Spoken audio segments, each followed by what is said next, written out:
everyone, and welcome to episode 28 of the WhotKnot podcast. My name is Kathy. I am disabled after a car accident in 2007, and as part of my occupational health, I like to do as much art and craft as I can.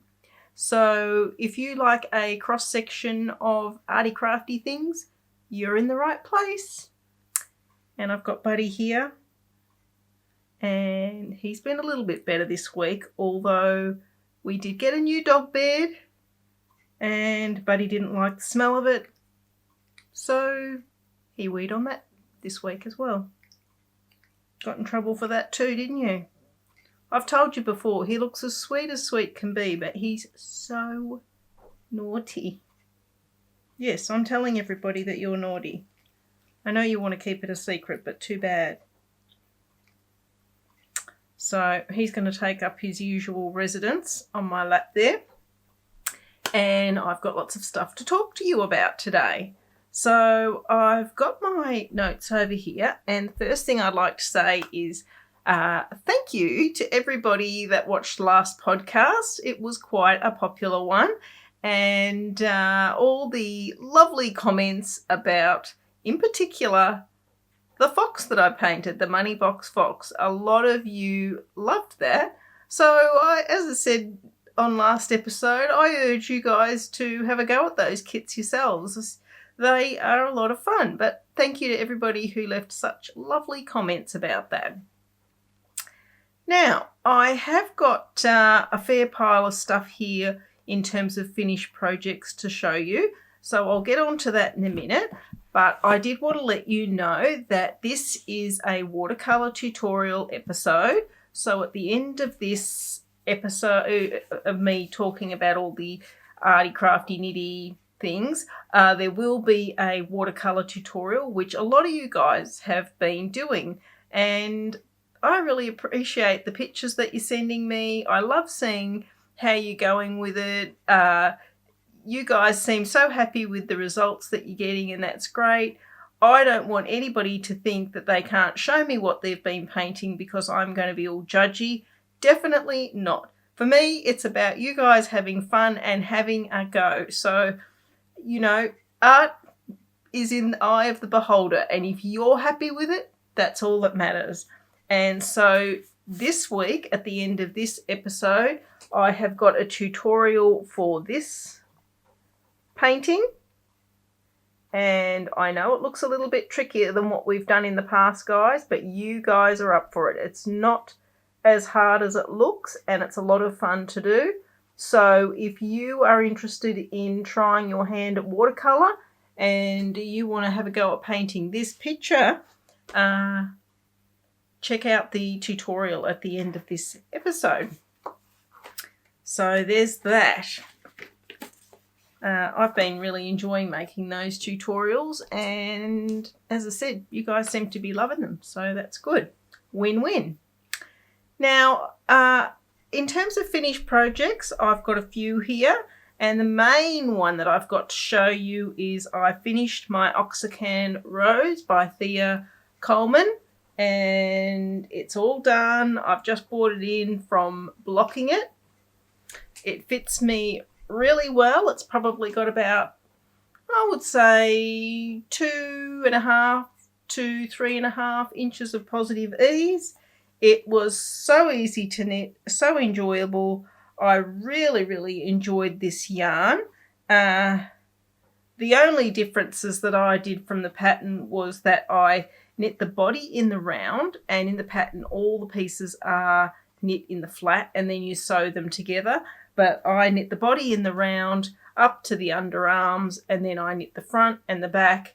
The sleeves are also supposed to be knit in the flat, but I also knit them in the round separately and then backstitch them onto the jumper itself. The collar, as I said in the last episode, is actually knit on to the jumper as you knit it, so it's all done by the time you finish. It's a really nice stitch. The as I've said, I call this like a double moss stitch. So it just looks really effective. It feels nice and squishy. So yeah, it's got the cable up the front there. And as we've discussed in the past, I always think I know what I'm doing and I don't read the pattern properly. And so I put the cable up the back as well. But in hers, I noticed when I was sewing it together, I was thinking, where's her cable up the back? There is no cable up the back. So I've put a cable up the back, but that's all right. It looks nice. It worked. And yeah, so that's the back. As I said, on the bands, I did a 1x1 twisted rib. So I just think that looks a lot neater. And up the inside of the arms and along the body, it's just got that like a faux seam that runs all the way down and down through, through the body there. So yep, I like the colour. I would call this a mushroomy beige colour. And yeah, so it's all finished. And when the weather cools down a bit, I will be looking forward to wearing that. I'll just put that over there, but I'll show you the yarn. I had one skein left over, and this is the yarn that I used. Cantata by Cascade Yarns, and a few of you have let me know that this is available in a huge range of colours from the Wool Warehouse in the UK. So if you're prepared to pay for the shipping and you want to have a try of this yarn, you can get it there. This is a probably what I would call Aran to worsted, in that ballpark. And it is 70% cotton and 30% superwash merino. And if you have a close look at it, you can see that it's the type of yarn that has the cotton tubing and then it's got the mohair blown into it. So yeah, it's quite an interesting yarn, and I'm expecting it to be warm enough for Queensland weather, but cool enough as well, because as I said to you in the past, it never really gets that cold here in Queensland. And yeah, so the big heavy jumpers aren't really the go, but I think this is going to be nice. I would use this yarn again, and it's really light yarn. So winner, winner. So that's that job done. And then I got this pattern. I picked this up off Etsy, which was a Tilda Club. Last week I showed you the kit. Now, the kit only had the fabric and the pattern in it, and that's all right. And the fabric's really lovely. What I was hoping to get out of this was to learn a few new techniques, and I did do that. I did also stuff it up a little bit, which I'll talk to you about. But I found I'm not used to reading sewing patterns, because I don't do a lot of I free sew, I suppose is what it's called. So I'm not used to reading the patterns. So I really had to concentrate and make sure that I was reading it and following what I had to do step by step. And of course, misread one of the steps, so ended up with a little bit of a problem, but I'll show you what the problem was. So this is my finished pouch. It's got the spine on it, and yep, the wraparound clasp. I've added the buttons, so as I said, none of that was in. The button wasn't included. I've put that on myself. Something new that I learnt to do, and I've had these in my stash for a while, but I didn't know how to use them. and that is the metal closures. So this has got like a magnetic metal closure. So that was something new that I learnt. So now I feel pretty happy about using those.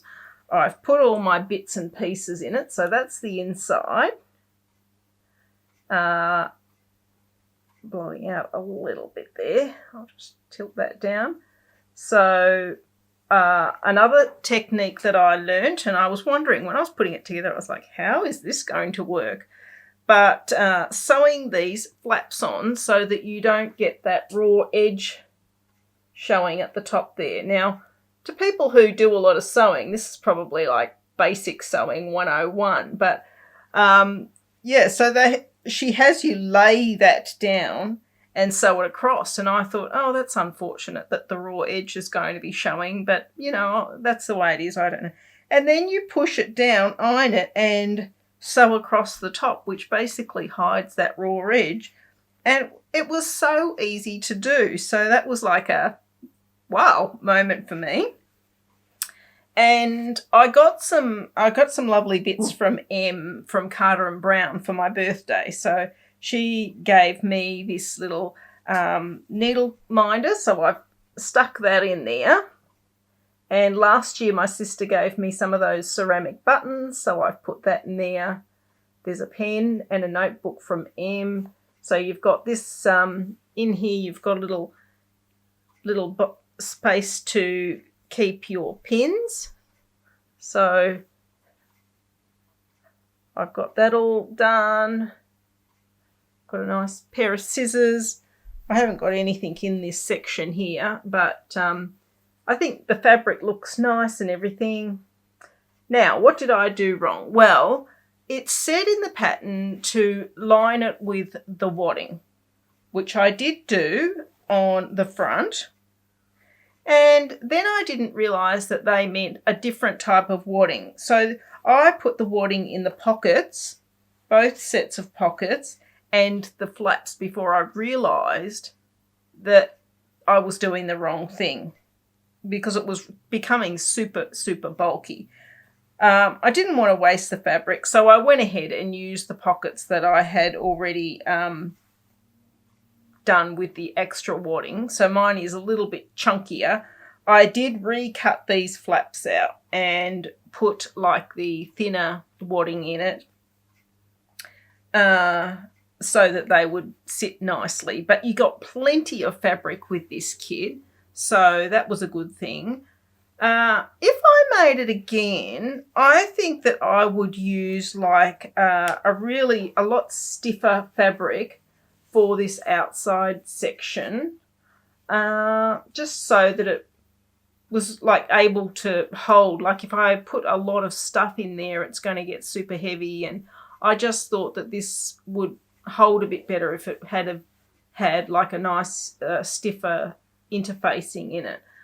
But the other thing that I found quite tricky to do was these curved corners. And as you can see, if I hold it up close, there, I'm not going to win any prizes at the show for this bad boy. But that's okay. This is a learning curve, literally a learning curve. So what you had to do was lay the two pieces out together and find something with a curve on it and sew around it. Well, I had trouble getting them all to look nice together, and because I'd used the thicker wadding in the pockets, the over stitching was a little bit tricky to do as well. So like I said, not going to win any prizes for this, but it's functional, and I did learn a few things whilst making it, which was the goal.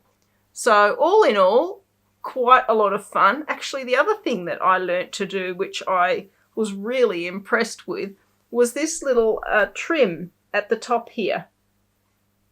So yeah, that was a good little exercise. Where am I here? You can see it goes right across that pocket area as well, and I think that looks really professional. So I didn't when I nearly made the mistake because I cut all the pieces out, and when I laid those flaps on, I thought, oh, I've misread the sizing. I'll cut them so they match. And knowing that I always do that and always end up getting myself into a bit of a muck with it, I thought I'm just going to reread the pattern. So I read it and measured, read it and measured it. And I thought, no, I've got that right. I'm just going to follow what she says. And the reason that you have this back flap a little bit bigger than the front is so that you can create this little almost like a bias binding edging. So yeah, I've got to learn to just cool my jets and read the instructions and actually follow them. Oh, anyway, but I did end up with a finished item and I'm happy with it. And as I said, I've put all my little bits from M, so thanks M. I love all those little bits in there, and this will be really handy. So that was a finished object. And my last finished object, as you guys know, I got the kit last. I've got it here in my scrapbook here. I got this little kit. I've got this in a bag because I've got it pinned in my scrapbook. And this little kit was from Ferntales, and she's on Etsy, and it was to make a little hedgehog. This was so much fun to make, guys, and of course I went OTT and I finished him, or her, as the case may be, and can we just talk about adorable? How cute is this little thing? It was so easy to make. The instructions were so clear. Literally everything was included. So, and if you were careful on how you cut it out, I think you could almost get 2 out of it. Almost, if you were careful. But yeah, so put a little bit of blush on him or her. And I had a little strip of lace. So I cut a tiny little flower out of it and just sewed that at the ear. I put a little bit of pink, using the pink pencil that was included in the kit, in the ears. And I had this little stitch marker that I had just kicking around, and I thought that she looked pretty cute carrying that. So yeah, very happy with how that turned out, and I would highly recommend checking that Etsy seller out and some of the other little kits. But yeah, so the instructions were so detailed. You could not go wrong making this. There was pictures, and if you wanted to, she had a video. So plenty of support if you want to make this little guy. But yeah, so cute. I feel like the blush has faded a little bit on one of those cheeks. I might have to top that up. But yeah, so I was happy with that. And I love a good Etsy kit, and that really hit the mark. So I thought I would just quickly show you my watercolours that I've done this fortnight. I've done a few. I've been trying to keep my hand in, and I've tried a couple of portraits. I've done the daily challenge, not every day, but I've done a few. So I put a couple up on Instagram. But this is one that I finished. I'll hold it to this side so that I can put the opposite one there. Closer. So a giraffe. So I was pretty happy with that. I wonder if I might just turn the colour down a little bit and see if that helps with the picture definition. Oh yeah, that's better. The brightness down a bit. So yep, finished that bad boy, giraffe, and I did a picture of my lovely baby girl. So, yep, that's Mel, and I'll put the picture next to it. I was happy with how that turned out. I think the challenge is when you know somebody's face very well, if there's something slightly off on it, you notice it. So I think there's something slightly off with the mouth, But other than that, I was very happy with how that had turned out. And if you want to see me painting this, if you go to my Insta Reels or Insta Story videos, there's a video of me painting this picture. So there's that one. And when I showed that to my husband, he said to me, "Oh, I thought you were going to paint my dog." So I said, "All right, I'll paint the dog." So there's Ralphio, and that's our dog. I will put the picture next to it of, a bit blurry there, hang on. Try again. There we go. Yep, so that's Ralph. I'll put the picture next to it. So now that I've painted that, he now wants one of all the dogs. Well, he wants another one of Rusty, so I'll probably do that at some stage. So I'm keeping up to date with my painting, and I have got another one that I want to do.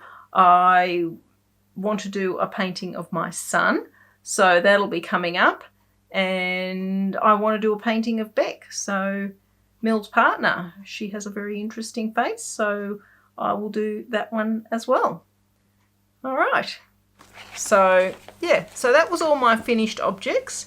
So next I will have a little chitty chat with you about my whips.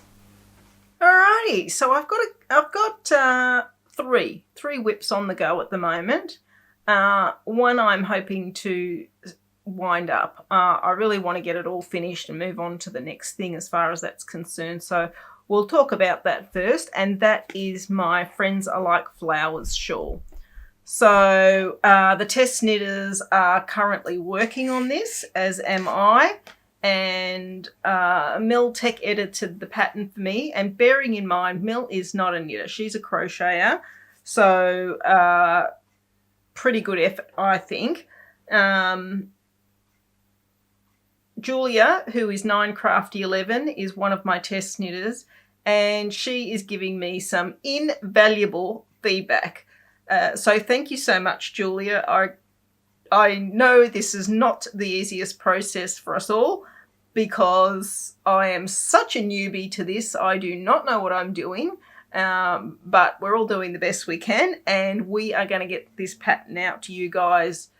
I'm hoping, we'll see how the Tess knitters go, but I think as soon as one of them, and I think Julia's probably going to be the first one to finish it because she's powering through, I think that this pattern will be pretty close to being released at the end of April, toward the end of April. So, yeah, so I've got my second one on the go, and I'm working through that. Yeah, I mean, I'm still enjoying this knit and enjoying the process of it. The yarn that I'm using at the moment is this peach one is one of my yarns. The self-striping is the Luli yarn that I got for Christmas, as I discussed in the last episode. And then I'm using this section here is in like a butterscotch colour with a speckle. Blowing out a bit there on the camera, but I think that you can see what we're working towards. And then I was going to use this green. I think I've shown this to you guys. I know I have. I dyed this up. It's a sort of a yellowy pear green colour. I absolutely love this colour. But when I started knitting it up in the shawl, my eyeballs were not loving it. And I thought, just keep going, just keep knitting. So I kept knitting, and I just thought, in the end, I just thought, no. So I frogged it. So I had to frog this. Well, I'd knit this whole leaf section just so that I could get a good look at it. And I wasn't loving the way the colours were bouncing off each other. So I've swapped it out for this one. And this is also one of that I dyed up. I dyed this up so long ago, maybe 2 years ago, when Mill and I first started playing around with dyes. and this was a colour that I dyed up. It's really nice, and I think that it works. I don't know, let me know what you think, but I think that that works a lot better with the colours there, with the peaches and the creamy colours. So, yeah. So I'm working on that and writing it up. I'm writing each section up and then sending it to Mill. Mill is then typing it up, and then we're sending it off to the test knitters. So, as I say, they're going quite well, and hopefully by the end of April, it'll be available. Now, because I finished my Oaxacan rose, and I like to knit Mill a jumper every year, and last year I knit her second Ursa. I also knit her a Deschain, which I'll put here on the screen, in a black linen. I think it was called Lindy Chain linen. And even though it looks really beautiful, and when Mill first washes it and wears it, as is a common complaint with most people with regard to the linen, it grows and grows and grows, and it's to the point it's unwearable at the end of the day. So although Mill liked the jumper, she never wears it because it's difficult to wear. So we had a bit of a chit chat, and I said to her that I would knit her another Deschain. I would knit it in regular wool so that it didn't stretch like that. She had a couple of requests. She doesn't like her garments to have too much positive ease, and I'll be changing the sleeve on it because she likes the sleeve that the Ursa has. The Lindy Chain has, as you can see from the picture, more of a loose fitting casual sleeve. Mill would like hers to be more like a jumper. So we chose some yarn, and this is, where are my glasses? There they are. Age old problem. So this is Bloomsbury DK by the Yarn Collective, and this is in the colour Russet. So this was the first colour because she loves a yellowy mustard colour, but she thought it was a little bit bright, and the ply is not quite. This is an 8 ply, and the pattern really requires a worsted, Aran worsted sort of weight. So I picked this up from Love Craft, and this is Cascade, and it's the 220 fingering, and let's see, the colour is just a number, so it's 9619, but it's a really nice rusty red. It's sort of like almost like a deep burgundy with flecks of red in it. So yeah, so we decided that holding those two together would work quite well. So that was the plan, and that's what we went with, and I started knitting that up. I always think it's funny, I was going to say, I balled this up, or I got my husband to ball it up, I should say, how much different yarn looks. Like, this looks quite pale, yet when it's balled up, it actually looks a lot darker to me. It's always amazing to me when you ball up these, even the indie yarn, any indie yarn, how much different. And then how much different again it looks once you knit it. So, yep. Mr. WhotKnot has balled those two up for me, and I got started on it. So this is a top down, and it is actually knit in pieces, but I'm going to do a similar thing as to what I did with. It's going to be hard to show you because I haven't knit very much and it's curling up a bit on itself. So that's the chain section in the middle. How much different it looks when you knit it up together. You can see in this section the actual knitting stitches. So it's got a really nice rusty red. It'll look great with her with Mill's colouring, and yeah, as I said, I am going to knit it slightly smaller. The pattern suggests I think it's 16 to 20 inch positive ease, and which Mill's not about that at all. So I have knitted a bit smaller, but I said to her, the thing is, it will pull the neckline up a bit. The neckline drapes quite heavily on the other one, and it's a boat neck style. So you knit it and then catch it at the sleeves. There is a slight crochet sort of collar to put on around the neck. So we'll see how we go. As I said, the pattern asks you to knit in the flat. I'm going to knit down to the underarms, and then I'm going to knit in the round from that point on, and then just sew the top together. I think I'll do what I did with the Oaxacan and knit the sleeves separately and then sew them on, because that's so much easier than hefting the jumper and trying to knit the sleeve, and it's just so much easier just to knit the sleeve tube and then sew it on. So I think that's what I'll do with this. So I'll be working on that over the next probably the next month and a half, because I am really going to focus on finishing up that shawl so that I can put that behind me, because I've got another design that I have to create, and that's got to do with the Advent yarn advents that Ash and Eve designs and myself are doing. So that's Susan, but there'll be a lot more discussed about that next week. So that is on the go. And then the last thing I've got on the go is I showed you I found this kit in my stash. And I don't know if you noticed, guys, but I'm really trying to, if I buy something, I'm trying to make it instead of just shoving it in somewhere. I'm trying to make it. So, yeah, so I found this and I pulled it out, and I thought I'm going to get stuck into making that. So I haven't made a heap of progress, but those little grub roses are taking me quite a while to do.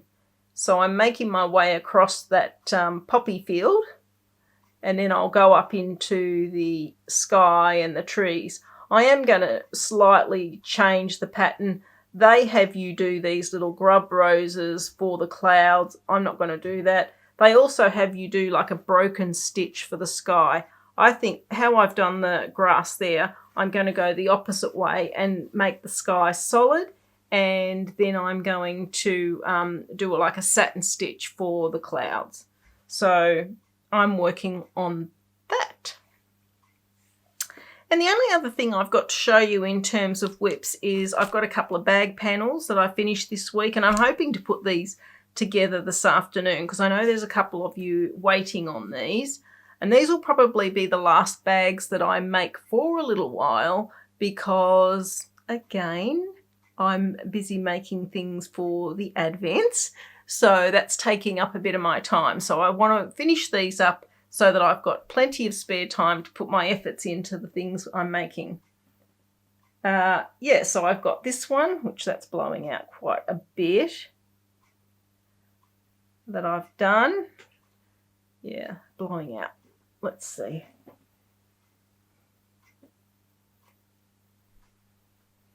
No. Too bright. Pink's too bright. So that one. And I've got this one that I've been working on. And the reason I wanted to show you this one is, in particular, this section up here, because I'm going to show you something in the from me that I've purchased that I really like, and I want to do a bit more with that. But yeah, so this is another bag that I'm working on, another bag panel, and they will be available for sale at some point when I finish them. Yeah, so that's all my whips that I've got going on. Apart from, as I said, the stuff that's going on behind the scenes.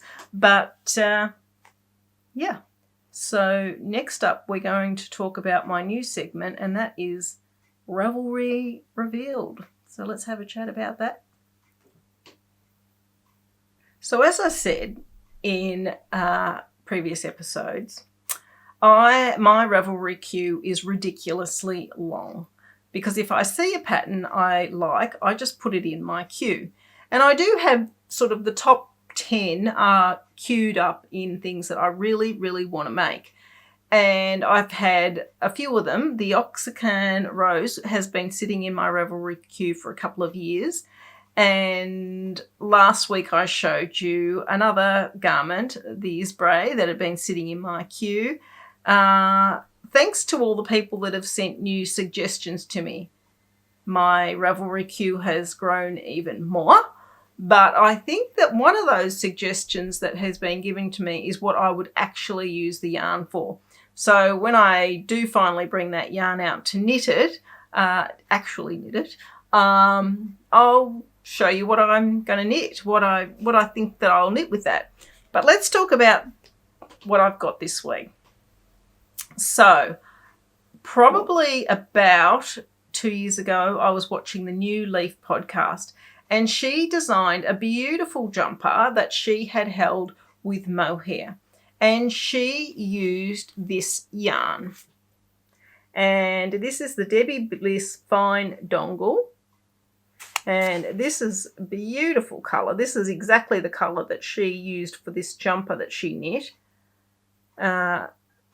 It's got some really nice flecks of colour in it. Really, really pretty. And when I saw her jumper, I just thought, I've got to get that yarn, so nice.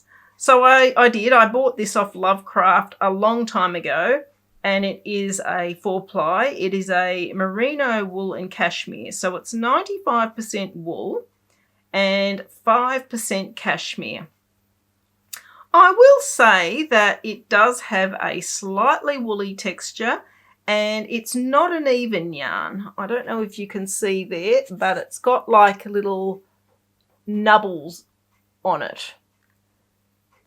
But I think that makes it look interesting. So, yep, I'm about it. What if I hold my hand that side? Anyway, so what's the garment that I was going to knit? And I'm still keen to knit this. I have gone to cast this on a few times and then bounced away from it for some reason. But it's this top, and it is called the Gamma. And I'm not even going to attempt to say the designer's names. It's actually a design team that have created this. It's more like a vest, an over vest, and I would wear it as it is in the picture here. I would like it to be longer and loose so that I could wear a long sleeve tee or a short sleeve t-shirt underneath it. And I think it would be interesting to knit because, as you can see, there's lots of pattern, lots of texture, no sleeves, bonus.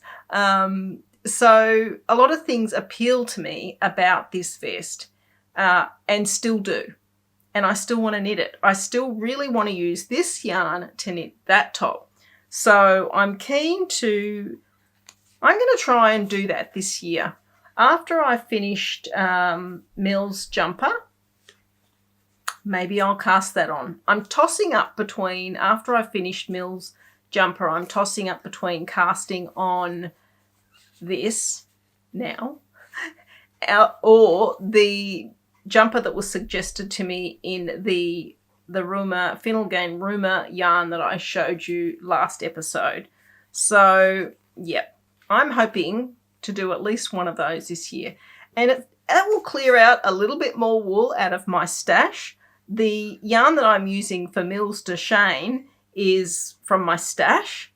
So, yeah, I'd like to say my stash is getting down there, but it's not. It's made probably a drop of a dint in my stash. But you've got to start somewhere. So that's my Ravelry revealed. Yeah, it's making me want to knit all the things, though. That's the problem doing this segment, because I go through my yarn and I think, well, yeah, forgot about that. I really want to knit that still. So who knows what'll be on the needles after I finish the Deschain, but we'll see. So that's my Ravelry revealed, and the next segment is the For Me From Me. So if you're not interested in that, that's perfectly fine. It's been great catching up with you again this fortnight. Please pop in next episode because Susan will be here with me, which should be a lot of fun. Susan thought she was only coming for the segment where we talk about the Advents. I was like, no, bring what you're knitting. Let's have a chat about what you're knitting and let's see what you've got on your Ravelry list and patterns that you'd like to knit. So I've worded her up on what she needs to get organised and I've told her she's going to be here for the whole episode. So that was a bit of a news flash to her. But no, it should be a lot of fun. Because I'm in a wheelchair, I don't have a lot of chairs in my house. So I was thinking I might have to get a chair for Susan to sit on. So we'll work that out. But please pop in 2 weeks' time and that should be a lot of fun. So I will see you then. But for the rest of us, let's have a look what I've been buying. All right, from me, let's see what I've been acquiring. Now, if you watched last episode, you know that I knit the Pinocchio for my sister and she absolutely loved it and she sent around a little gift for me. Now, one of the things she sent was some lovely chili chutney / jam that she makes. She's an excellent cook, has been all her life. She makes some really interesting and delicious things, and this is no exception. My husband was a bit worried. He said, it might be a bit spicy. It's spicy, but it's delicious. So I'll put a picture of that in here. And then the other thing she sent was this little envelope, which was all beautifully packaged up. She'd sent that along, the little bits and pieces on it. And inside, and I've told you guys before, she does some lovely crochet. She has crocheted me these 2 brooches. So there's that one. See, it's got little glass leaves on the back of it there. I might just turn the brightness down again. Beautiful little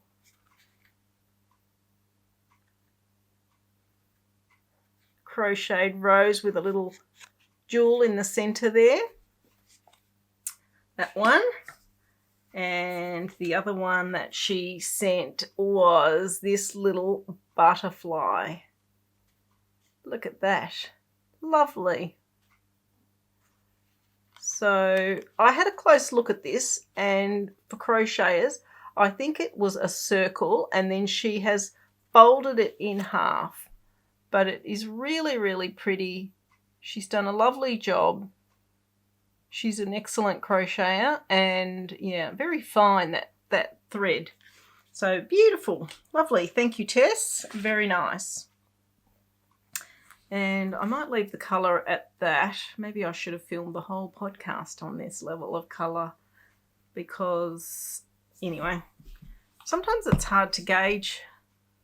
The amount of thought that has to go into this sometimes hurts my brain.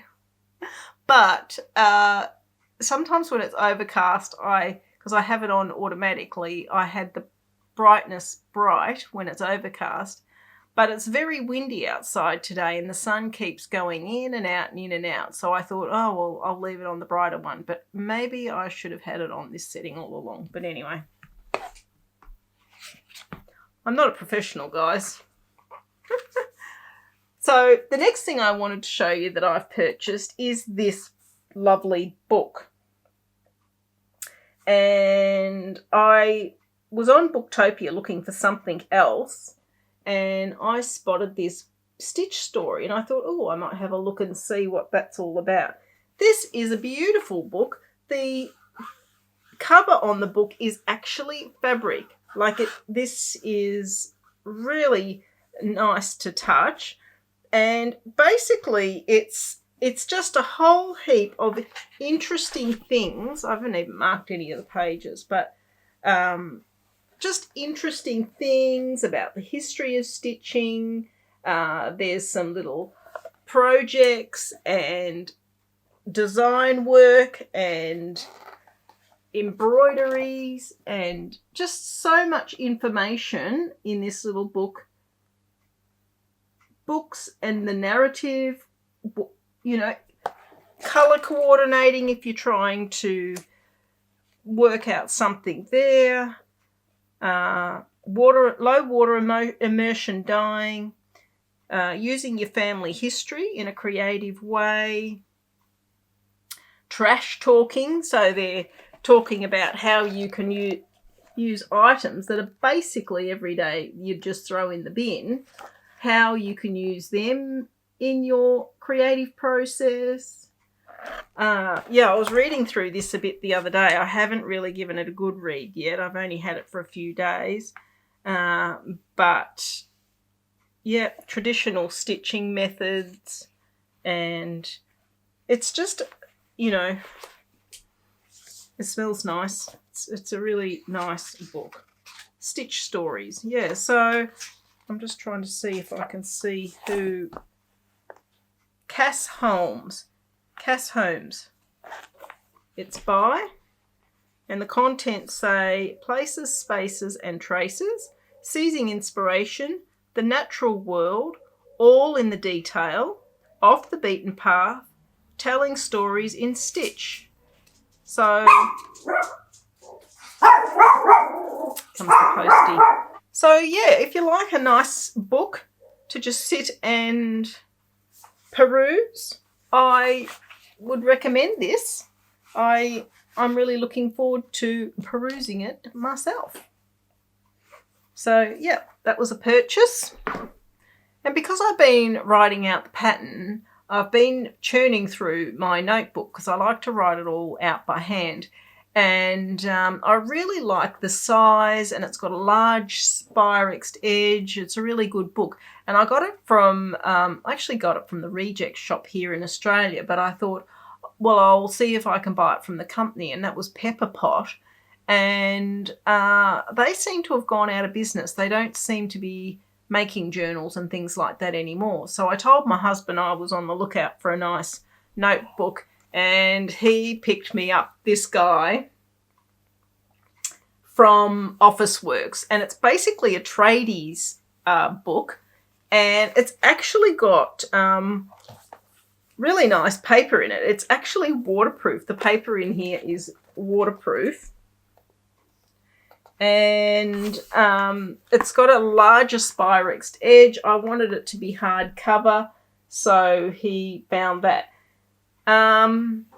In terms of the beautifulness of it, not so much. So I'm going to decorate this. He said to me, I thought you could maybe stick one of your watercolours or something on it. And I'm going to do something, I don't know what yet, but I'm going to jazz that up. So Mr. WhotKnot's picked that up for me, so that's going to be real handy. And then I was watching a podcast a while ago, and a lady was doing a lot of the fabric stamping, and she used some nice stamps. So I sourced them here in Australia, and I bought these from a place called Arts and Crafts Supplies Online. And I'm still waiting on one thing to come. So she's put a little note in there saying, unfortunately, it's out of stock at the moment. When it's back in, she will send it to me. So I'll be looking forward to that.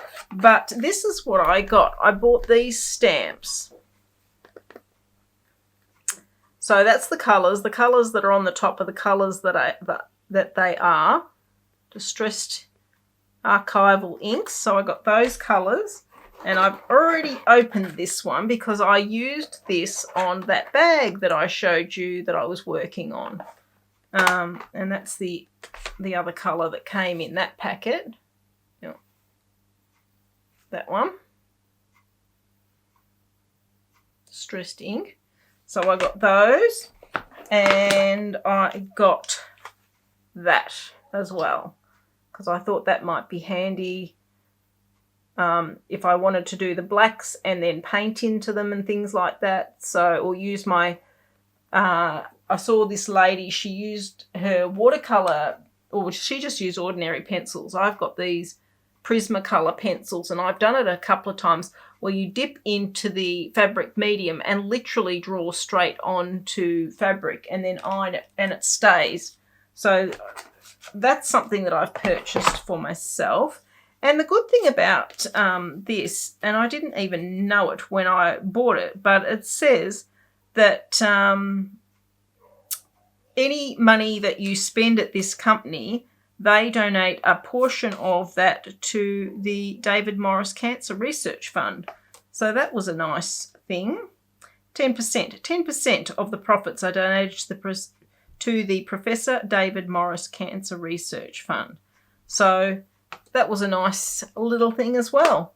So I've bought those for myself, and I'm looking forward to having a play with those. And the other thing that I've bought for myself is, as I said earlier, like in my painting, I plan on painting my son. I asked my son to send me a photograph of himself that he particularly likes, which he's done. And he does a lot of photography by trade. So the picture that he has sent me is predominantly black and white. And so I thought, well, I'm going to research and see if I can buy some black watercolour paper. And I found a shop that has it. So I picked this up. And I plan on doing some black and white watercolour painting, which I haven't done before. So we will see how that goes. But, yeah, the paper's really nice. And this notepad was not, compared to some of the prices that I've paid for watercolours, it wasn't too pricey. I think that I paid $45 for this, and I think there's 15 sheets in there. So watercolour paper can be expensive. And the last thing that I've bought for myself, and there's a bit of a story. So what actually happened is I've got a power bed, and I've been having a few problems with it failing. So my husband raised the height of it the other day and crawled underneath and did his MacGyver magic and fixed it. But he was having trouble seeing, so he got my bedside table light and put it under the bed and had that on while he was working on the bed. Fine and dandy. And then he came out to see if his handiwork had worked. So he had the remote control and he lowered the bed on my lamp and it crushed the lampshade. Trust me, it's a small price to pay to have a bed that you can get in and out of, but yeah. So I said to him, next time you're at Bunnings, just grab a new light shade and, it'll be fine. And then while I was perusing around on Etsy, I found this DIY lampshade kit. And I thought, done. Bought it straight away. Comes in two sizes. I got the larger size because I measured my lampshade and the smaller size would have been just a bit too small. So I'm expecting to have to trim this down to fit my lampshade, but that's all right. So it says that this kit contains everything you need to make a professional drum lampshade. Simply choose your perfect fabric, so you can choose anything from your own stash or buy some fabric. Lay it flat and roll the special self-adhesive lampshade panel out onto it. Attach the rings, tuck the edges, done. That's what it says. The finished lampshade size in this is 20 centimetres by 18. And as I said, I will probably have to trim this down slightly. So hopefully that's something that you can do. I've got all the bits in there, as you can see. I just have to add fabric. So I am going to be working on that this week. And I'm excited. I'm excited to see how this turns out. Actually, I was going to recover. I didn't realise, to be honest, because I'm just opening this now. I haven't opened it yet. I didn't realise it came with these bits. I thought I was going to have to recover the shade that I've got. But since it's got these bits, I can make a slightly bigger lampshade. And yeah, so maybe I won't trim it down. I'll just use the whole thing. So thinking on the fly here. So yeah, I'm interested to see how it turns out. It's got, if you guys are interested in having a go at this too, I will say it's probably more expensive than buying a lampshade, but you know what? It's the thrill of making something yourself sometimes as well. So it's got really detailed instructions with colour photographs there of everything. So that's good. And a little bit on the front there as to how you put it all together. So we'll see how I go with that. But yep, that's everything that I've been buying. That's everything. I think I've got it all covered. Had a few interruptions with the dogs barking, so hopefully I don't have to do too much editing. But that's all right. It is what it is. I've been applying for another dog. I was so keen to get it. It's pretty hard to get a pet rescue dog these days. They get snapped up so fast, which is a good thing. It's a good thing. And I've got 3 dogs. I really don't need another dog, but I'd like another dog. And I found this little dog. It was so cute. And I quickly, because I actually have it come up on my feed in my emails. And so I quickly put the application in for it. And it was a little dog called Dave. And I said to my husband, yeah, I want a dog called Dave.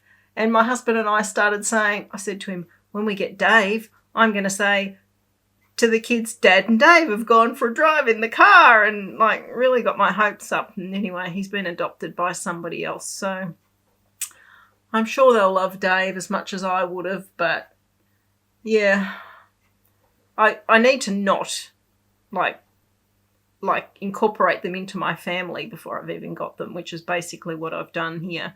So I was a bit disappointed that Dave's not coming to live with us, but yeah, the search continues. I've actually put in an application for about 3 or 4 dogs. Some of them I haven't heard back anything from. One of them I was pretty keen to get. It was a little pink sort of staffy. She was nice. She'd had a pretty rough run of it to begin with. And I contacted, it's the Karma Rescue Place here in Queensland. I contacted them and said, I haven't heard anything about Charlotte, like what's happening with Charlotte. And she said, look, she's actually developed epilepsy and we're having to trial some new medications for her. So we've taken her off the adoption list. So yeah, she wasn't an option anymore for while they're sorting that out. I mean, I'm happy to have a dog with epilepsy and help with the medication and things like that, no problem. But they don't want to adopt her out until they've sorted it all out, so that's all right. But yeah, and my mum's on the lookout for a new dog too, so she's put in a couple of, she wants a senior.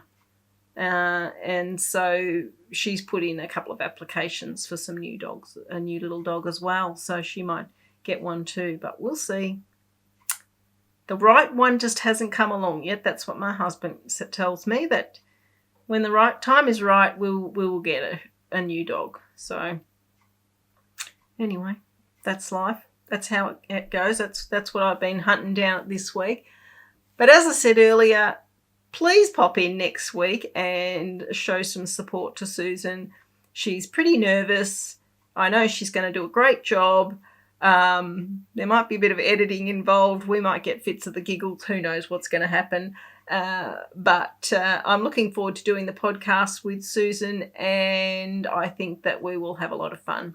So if you're interested in the Advents in particular, it'll be worth tuning into because we are going to be talking about those. So as always, guys, happy crafting, and I will see you in 2 weeks. Bye.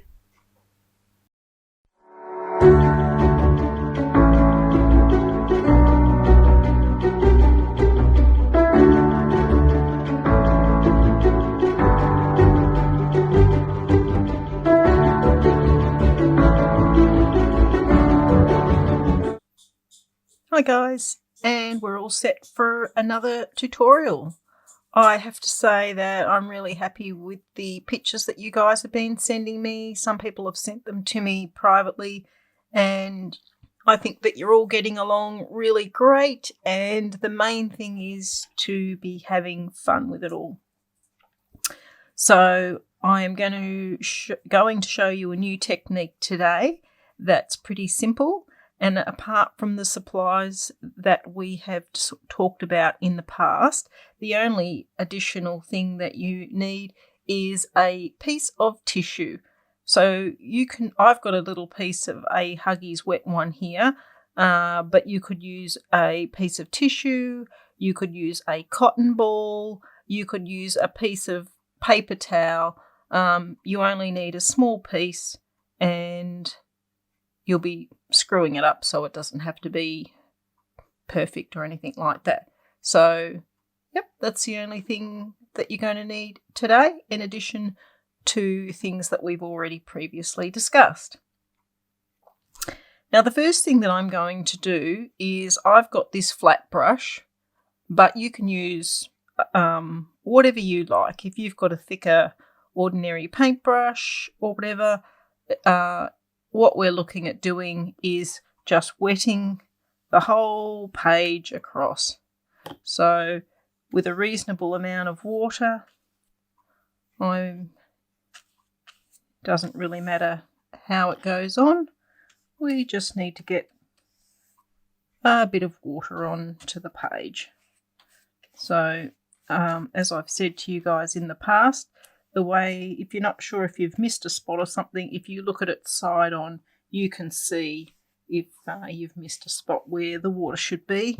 And as you can see, I've prepped my piece of paper, as we've talked about in the past as well.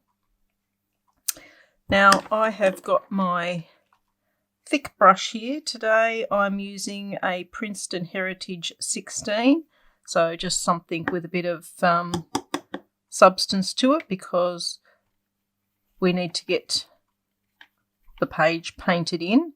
So I've just selected a blue colour that I've got here, and I'm just going to run it across. I think you can see from how that paint's sitting how much water I've actually got on the page.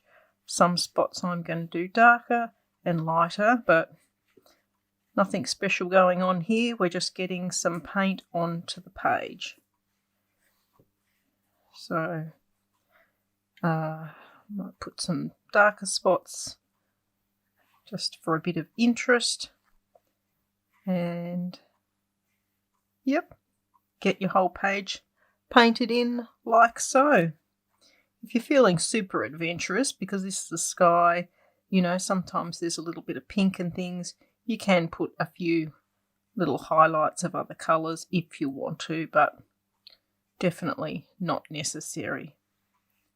So, yep, getting our paint on like that. Then the next thing I'm going to come through with my piece of tissue. And what I like to do with this is sort of wrap it so that it's got a high part at the top and a flatter part at the bottom.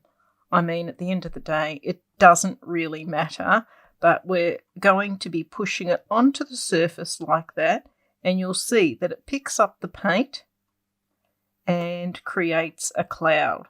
Now, if you think about clouds in the sky, they sort of tend to have a bit more of a flat bit on the bottom and then billowy on the top.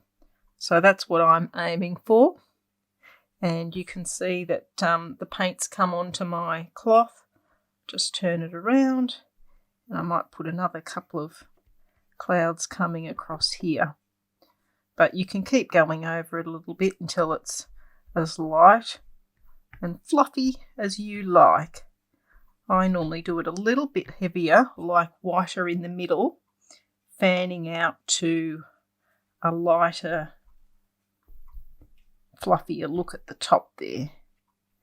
So, yep, it's really quite a satisfying exercise, because you can see straight away that they look very cloud-like. And the paper's drying pretty quickly, but that's okay. So I'm going in with 2 fairly heavy clouds. You can go in with whatever you like there. So that's what we've got at this point. And I'm just going to stop there and let that dry. So I'll just pause and I'll be back when that's nice and dry. And we'll do the next bit.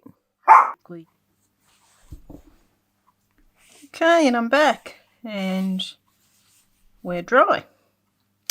So the next part of this exercise is going to be more colourful, and I'm using a size 10. So this is a size 10 Princeton, but again, you use whatever you've got. And I'm going to go in with my bright colours. So I'm going to start off with maybe a nice orange, and I am going to paint some kites. Now these are quite simple. All you want to make them in perspective, so you know, sort of smallish because they're high in the sky. I think I might have a little bit too much water on that brush. Where's my cotton? There it is. So let's see. Draw one. So you're drawing a little triangle and then pulling the tail down and just paint him in.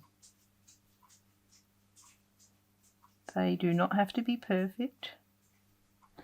There we go. One. I might do, say, another one over here in the same colour.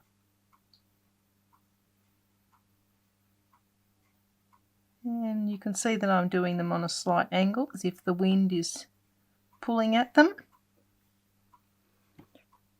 And I might do a purple one. You can do them whatever shape you like. I mean, I'm just doing these more the traditional kite shape. And I might do a yellow one.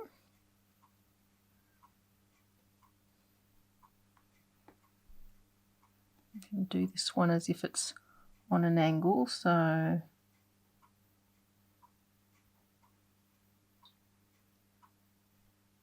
sometimes it's just the suggestion of something that is enough to make it seem like that to the viewer. There we go. And let's see. I might put a green one in. A green one. I might go for a bit brighter. Let's put one over here. Little green kite.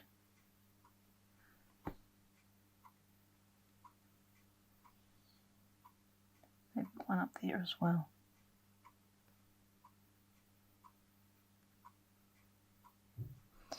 There we go. And you can see that none of my shapes are perfect, and that's fine. That's how it's supposed to be. Now what I'm going to do is at the base of these I'm just going to do a little cross, a couple of little crosses, green ones, and let's do the same sort of thing as if there's a few little ribbons tied to the base of those kites. Purple. Do your kites whatever colour you like. And red ones. I've just picked out some colours. And it doesn't matter if they're overlapping a little bit. You can overlap them. You can put some in front of the others. There we go. Now I'm going to get my thin black pen, and what I'm going to do, just make sure they're dry. Go in with this purple one. I'm just going to do a basic outline and do a little cross in the centre, and going through those little dots we put at the bottom, just run that line off the page. So let's do this kite. And as if the people are down here where you can't see them and they're holding the strings. And so that's those kites.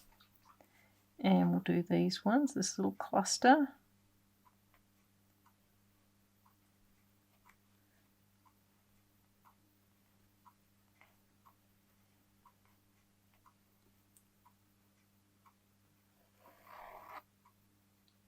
Kite is pulling away.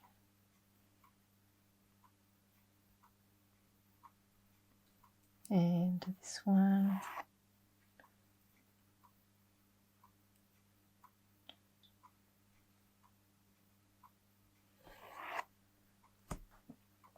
So that's those done. Now if you want to, sometimes have a few little streamers floating off them. You can do your little, as if there's some ribbons floating off in the breeze.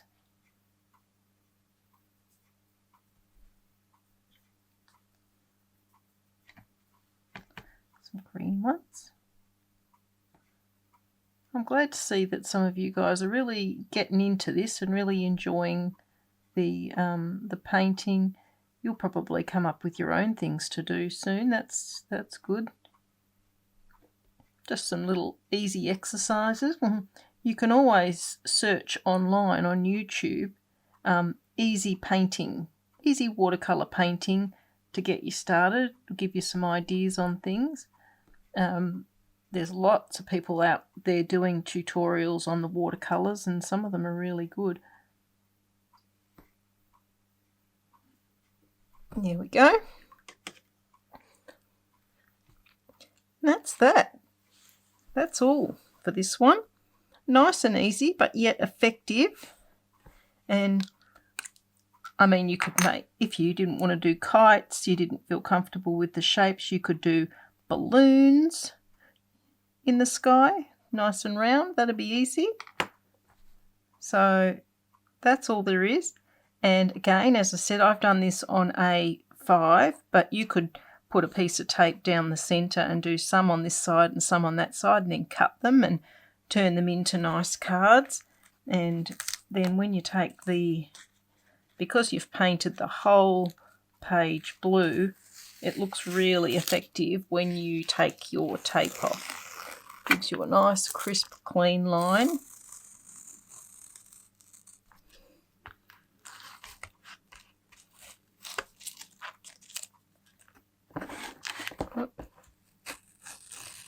And I think that putting the tape on the edge to give you that crisp line makes it look that little bit more professional.